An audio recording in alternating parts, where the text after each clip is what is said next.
ಸೃಷ್ಟಿ ಮಾಡಿರ್ತಕ್ಕಂಥ ನನ್ನ ಸಹೋದರರಾಗಿರ್ತಕ್ಕಂಥ ಸಾಲು ಮತಸ್ಥರೇ ಹಾಗೂ ಈ ಒಂದು ನೂತನ ಕನಕಭವನವನ್ನು ಉದ್ಘಾಟನೆ ಮಾಡಲು ಬಂದಿರತಕ್ಕಂಥ ಪೂಜ್ಯ ಗುರುಗಳಾಗಿರ್ತಕ್ಕಂಥ ಶ್ರೀ ಈಶ್ವರಾನಂದ ಸ್ವಾಮೀಜಿಗಳೇ,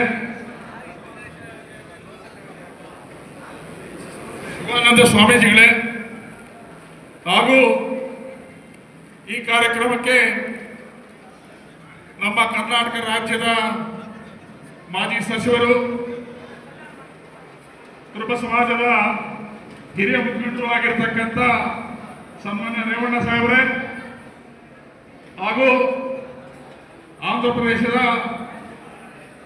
ಸಚಿವರು, ಕುರುಬ ಸಮಾಜದ ನಾಯಕರು ಆಗಿರ್ತಕ್ಕಂಥ ಶ್ರೀಮತಿ ಸವಿತಮ್ಮನವರೇ ಹಾಗೂ ಆಂಧ್ರ ಪ್ರದೇಶದ ಆಗಿರ್ತಕ್ಕಂಥ ಸನ್ಮಾನ್ಯ ಶ್ರೀ ಪಾರ್ಥ ಸಾರಥಿರವರೇ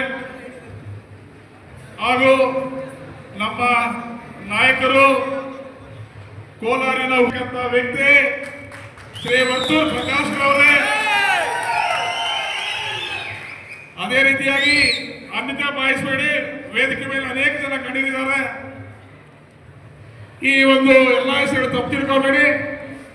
ಈ ಒಂದು ಕಟ್ಟಡ ನಿರ್ಮಾಣ ಮಾಡಲು ಅದು ಹೆಚ್ಚಿನ ಶ್ರಮ ವಹಿಸಿರ್ತಕ್ಕಂಥ ಈ ಕುರುಬ ಸಮಾಜದ ಅಧ್ಯಕ್ಷರಾದ ಸುಬ್ರಹ್ಮಣ್ಯ ಹಾಗೂ ಅವರ ತಂಡದವರೇ ಹಾಗೂ ಈ ಸಮಾಜದ ಎಲ್ಲ ಕುಲಬಾಂಧವರೇ, ಇವತ್ತಿನ ದಿನ ಈ ಕಟ್ಟಡ ಒಂದು ಈ ಉದ್ಘಾಟನೆ ಬಗ್ಗೆ ಈ ಕಟ್ಟಡ ಏನ್ ನಿರ್ಮಾಣ ಮಾಡಿದ್ದಾರೆ ಇದರ ಬಗ್ಗೆ ಒಂದು ಮಾತುಗಳನ್ನು ನಾನು ಮಾತಾಡಲು ಇಷ್ಟಪಡ್ತಾ ಇದ್ದೀನಿ. ಈ ಒಂದು ಕಟ್ಟಡ ಪ್ರಾರಂಭ ಮಾಡಲಿಕ್ಕೆ ತಾಲೂಕಿನ ಮಾಜಿ ಶಾಸಕರಾದಂತ ಸನ್ಮಾನ್ಯ ಆಲಂಗೂರು ಶ್ರೀನಿವಾಸ್ ಅವರ ಮುಖ್ಯ ಕಾರಣ ಅಂತ ಹೇಳೋದಕ್ಕೆ ನಾನು ಇವತ್ತಿನ ಇಷ್ಟಪಡ್ತಾ ಇದ್ದೀನಿ. ಅವರು ಮಂತ್ರಿಗಳಾಗಿರ್ತಕ್ಕಂಥ ಸಮಯದಲ್ಲಿ ಎಲ್ಲ ಸಮುದಾಯಗಳನ್ನ, ಎಲ್ಲ ಹಿಂದುಳಿದ ಸಮುದಾಯಗಳನ್ನ ಗುರುತಿಸಿ ಪ್ರತಿಯೊಂದು ಸಮುದಾಯಕ್ಕೂ ಒಂದು ಸಮುದಾಯಗಳನ್ನ ನಿರ್ಮಾಣ ಮಾಡ್ಕೋಬೇಕು ಅಂತ ಒಂದು ಉದ್ದೇಶದಿಂದ ಎಲ್ಲರಿಗೂ ಸಹ ಲಕ್ಷಾಂತರ ರೂಪಾಯಿ ಹಣವನ್ನು ಸರ್ಕಾರದಿಂದ ಕೊಡಿಸಿರ್ತಕ್ಕಂಥ ವ್ಯಕ್ತಿ ಅಂದ್ರೆ ಅದು ಆಲಂಗೂರು ಶ್ರೀನಿವಾಸ್ ಅವರು ಅಂತ ಹೇಳೋದಕ್ಕೆ ನಾನು ಇವತ್ತಿಂದ ಇಷ್ಟಪಡ್ತಾ ಇದ್ದೀನಿ. ಹಣ ಕೊಟ್ಟರು.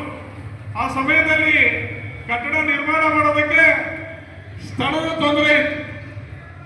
ಆ ಸಮಯದಲ್ಲಿ ಮುಖ್ಯವಾಗಿ ಈ ಸ್ಥಳ ನಾವು ಕೊಡಂತ ವ್ಯಕ್ತಿಗಳು ನಮ್ಮ ಕುರುಪಾರದ ಚಂದ್ರಪ್ಪನವರು, ನಮ್ಮ ಕೋಳಿ ಶ್ರೀನಿವಾಸ ಅವರು ಇವತ್ತಿನ ದಿನ ನಮ್ಮಲ್ಲಿ ಇರಲೇ ದಿವಂಗತರಾಗಿರ್ಬೋದು. ಆದರೆ ಈ ಮಟ್ಟ ಕೊಡ್ತಾ ಇದ್ದೀನಿ. ಅದೇ ರೀತಿಯಾಗಿ ಇದಕ್ಕೆ ಜಾಗ ಸ್ವಲ್ಪ ಅಭಾವ ಇದ್ದಾಗ, ಸ್ವಲ್ಪ ತೊಂದರೆ ಇದ್ದಾಗ ಹಿರಿಯರಾಗಿರ್ತಕ್ಕಂಥ SR ವೆಂಕಟೇಶ್ವರರಾಗಿರ್ಬೋದು, ಅದೇ ರೀತಿಯಾಗಿ ತಾಯ್ಲೂರಪ್ಪನವರಾಗ್ಬೋದು, ಕನ್ನಾಗನಪ್ಪನವರು, ಈ ರೀತಿ ಎಲ್ಲ ಒಂದು ಅಫಿಷಿಯಲ್ಸ್ ಅಂತ ಸೇರಿ ಅವರು ಸಹಾಯಕರಾಗಿದ್ದಾರೆ ಅಂತ ಹೇಳೋದಕ್ಕೆ ನಾನು ಇವತ್ತಿನ ಇಷ್ಟಪಡ್ತಾ ಇದ್ದೀನಿ. ಗೌರವಾನ್ವಿತರೇ, ಇವತ್ತಿನ ದಿನ ಈ ಅದ್ದೂರಿ ಕಾರ್ಯಕ್ರಮಕ್ಕೆ ನಮ್ಮ ನಿಮ್ಮಿಂದ ಅನುಕೂಲ ಪಡೆದಂತವರು, ಹಿಂದುಳಿದ ವರ್ಗದವರಿಂದ ಅನುಕೂಲ ಪಡೆದಂತ ನಾಯಕರುಗಳು, ಅಧಿಕಾರದಲ್ಲಿರ್ತಕ್ಕಂಥ ಅಧಿಕಾರದಲ್ಲಿರ್ತಕ್ಕಂಥ ಶಾಸಕರಾಗ್ಬೋದು, ಮಾಜಿ ಶಾಸಕರಾಗ್ಬೋದು, ನಾವು ಶಾಸಕರಾಗಬೇಕು ಅಂದ್ಕೊಂಡಿರ್ತಕ್ಕಂಥ ನಾಯಕರಾಗಿರ್ಬೋದು. ಇವತ್ತಿನ ಕಾರ್ಯಕ್ರಮ ಬರಬೇಕಾಗಿತ್ತು. ಅವರು ನಿನ್ನೆ ಒಂದು ಸಂಬಂಧ ಜಿಲ್ಲಾ ಮಂತ್ರಿಗಳಾದಂಥ ಬೈತಿ ಸುರೇಶ್ ಅವರು ಈ ಕಾರ್ಯಕ್ರಮಕ್ಕೆ ನಾನು ಕಾರ್ಯಕ್ರಮ ದಿವಸ ಬರಕ್ಕೆ ಆಗ್ತಾ ಇಲ್ಲ, ನಾನು ಮುಂಚಿನ ದಿವಸ ಬಂದೋಗ್ತೀನಿ, ನನ್ನ ಕ್ಷಮಿಸಿ ಅಂತೇಳಿ ಸಮುದಾಯದವರ ಹತ್ರ ಅನುಮತಿ ಪಡೆದು ಅವರು ಮುಂದಿನ ದಿನ ಬಂದು ಹೋಗಿದ್ದಕ್ಕೆ ಅದರ ನೆಪ ಒಡ್ಡಿ ಇವತ್ತಿನ ದಿನ ನಾಯಕರು ಇಲ್ಲಿ ಕಾಣಿಸ್ತಾ ಇಲ್ಲ. ಮುಖ್ಯವಾಗಿ ಹೇಳಬೇಕು ಅಂತ ಹೇಳಿದ್ರೆ ಈ ಕಟ್ಟಡ ಒಂದು ನಿಂತೋಗುವಂತ ಪರಿಸ್ಥಿತಿ ಇಲ್ಲಿ. ಆ ಸಮಯದಲ್ಲಿ ಸನ್ಮಾನ್ಯ MTB ನಾಗರಾಜ್ ಅವರು ನಾನಿದ್ದೀನಿ, ಈ ಕಟ್ಟಡ ಪ್ರಾರಂಭ ಮಾಡಿ ಅದೆಷ್ಟೇ ಖರ್ಚಾದರೂ ನಾನು ಖರ್ಚು ಮಾಡಕ್ಕೆ ಸಿದ್ಧ ಇದ್ದೀನಿ, ಈ ಕಟ್ಟಡ ನಿಲ್ಲಿಸಬೇಡಿ, ಇದನ್ನು ಸ್ಟಾರ್ಟ್ ಮಾಡಿ ನಾನು ನಾವು ಇದನ್ನ ತೋಟ ಕಟ್ಟಬೇಕು ಅನ್ನೋಂಥ ಪ್ರಣ ಕೊಡ್ತಂತ ವ್ಯಕ್ತಿ ಸನ್ಮಾನ್ಯ MTB ನಾಗರಾಜು. ಅದೇ ರೀತಿಯಾಗಿ ನಾನು ಏನು ಇವತ್ತಿನ ದಿನ ಹಿಂದುಳಿದ ನಾಯಕರನ್ನ, ಹಿಂದುಳಿದ ಜನಾಂಗದವ್ರನ್ನ ಯಾರು ಕಡೆಗಣಿಸ್ತಾ ಇದ್ದಾರೆ, ಈ ವೇದಿಕೆ ಮುಖಾಂತರ ಅವ್ರನ್ನ ನಾನು ಹೇಳಕ್ ಇಷ್ಟಪಡ್ತಾ ಇದ್ದೀನಿ. ನಮ್ಮ ಸಹೋದರರು ಒಂದು ಟಿ ಶರ್ಟ್ಗಳು ಹಾಕೊಂಡಿದ್ದಾರೆ, ಕದರಿಪುರದ ಗ್ರಾಮಸ್ಥರು. ಅದ್ರ ಮೇಲೆ ಒಂದು ಮತ್ತೆ ಬರೆದಿದ್ದಾರೆ, ಕೋಲ್ ಕೊಟ್ರೆ ಕುರಿ ಕಾಯ್ತೀವಿ, ಕತ್ತಿ ಕೊಟ್ರೆ ದೇಶ ಕಾಯ್ತೀವಿ ಅಂತ.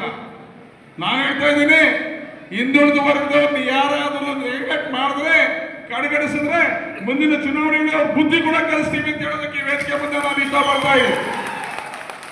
ಈ ಕಾರ್ಯಕ್ರಮ ಬರಬೇಕಾಗಿತ್ತು, ಅವ್ರ ಜವಾಬ್ದಾರಿ ಇತ್ತು. ನಮ್ಮಿಂದ ಗೆದ್ದಿರ್ತಕ್ಕಂಥವ್ರು ಇವತ್ತಿನ ಅವ್ರ ವೇದಿಕೆಯಲ್ಲಿ ಕಾಣಿಸ್ಬೇಕಾಗಿತ್ತು. ಈ ವೇದಿಕೆಗೆ ಬರಲಿಲ್ಲ ಅಂದ್ರೆ ಪಶ್ಚಾತ್ತಾಪ ಪಡೋ ದಿನ ಇಲ್ಲ. ಕುರುಬರು ಮನಸ್ಸು ಮಾಡಿದ್ರೆ, ಒಂದು ಸರಿ ಅವ್ರ ಮನಸ್ಸು ಮಾಡಿದ್ರೆ ಕುರಿ ದಾಟು ಅಂತ ಹೇಳ್ತಾರಲ್ಲ, ಯಾವ ರೀತಿ ಇರ್ತದೆ ಅಂತ ಹೇಳಿ ಮುಂದಿನ ಚುನಾವಣೆಯಲ್ಲಿ ತೋರಿಸ್ತಾರೆ. ನೀವು ಮುಂದಿನ ದಿನ ಈ ಕಾರ್ಯಕ್ರಮ ಬರಲಿಲ್ಲ ಅಂತ ಹೇಳ್ಬಿಟ್ಟು ಇದಕ್ಕೆ ಏನು ನೀವು ಉತ್ತರ ಹೇಳ್ತೀರ ಹೇಳ್ಬೇಕು. ಇಲ್ಲ ಅಂತ ಹೇಳಿದ್ರೆ ಅದರ ಪಶ್ಚಾತ್ತಾಪ ಪಡೋ ದಿನಗಳು ದೂರ ಇಲ್ಲ. ಅದರ ಪಶ್ಚಾತ್ತಾಪ ಪಡಬೇಕೆ ಅಂತ ಹೇಳ್ಬಿಟ್ಟು ನಾನು ಇವತ್ತಿನ ವೇದಿಕೆಯಲ್ಲಿ ಹೇಳೋದಕ್ಕೆ ಇಷ್ಟಪಡ್ತಾ ಇದ್ದೀನಿ. ಸನ್ಮಾನ ಎಲ್ಲ ನನ್ನ ಹಾಲುಮತಸ್ಥರು ಕುರು ಮತಬಾಂಧವರಲ್ಲಿ ನಾನು ಕೇಳ್ಕೊಳ್ಳೋದಿಷ್ಟೇ, ಈ ಒಂದು ಕಟ್ಟಡ ನಿರ್ಮಾಣ ಮಾಡೋದಕ್ಕೆ ಕುರುಬ ಸಮಾಜದವರು 10 ರೂಪಾಯಿ ಕೊಟ್ಟಿರೋರಿದ್ದಾರೆ, 10,000 ಕೊಟ್ಟವರಿದ್ದಾರೆ, ಲಕ್ಷಗಳು ಕೊಟ್ಟವರಿದ್ದಾರೆ. ಆದರೆ ಇಲ್ಲಿ ನಮ್ಮ ಅಧ್ಯಕ್ಷ ಹೇಳ್ತಾ ಇದ್ರು, ನನಗೆ 10 ರೂಪಾಯಿ ಕೊಟ್ಟಿರೋದ್ರಿಂದ 10 ಲಕ್ಷ ಕೊಟ್ಟಿರೋನು ಒಬ್ಬರು ಒಂದೇ ಸಮಾನ. ಈ ಚೌಲ್ಟ್ರಿಯಲ್ಲಿ ಎಲ್ರಿಗೂ ಅಧಿಕಾರ ಇದೆ. ಈ ಚೌಲ್ಟ್ರಿ ನಮ್ಮ ಸಮುದಾಯಕ್ಕಾಗಿ ನಾವು ಒಂದು ಸಣ್ಣ ಅಮೌಂಟ್ ಅಲ್ಲಿ ನಾವು ಚೌಲ್ಟ್ರಿ ನಮ್ಮ ಸಮುದಾಯದಲ್ಲಿ ಕೊಡಬೇಕು ಅಂದ್ಕೊಂಡಿದ್ದೀವಿ. ಇತರೆ ಸಮುದಾಯರು ಬಂದಾಗ ಅದ್ರ ಬೆಲೆ ಬೇರೆ ಇರ್ತದೆ. ನಮ್ಮ ಸಮುದಾಯದ ಸರ್ವಿಸ್ ಮಾಡೋದಕ್ಕೆ ಅದರಿಂದ ಬರತಕ್ಕಂಥ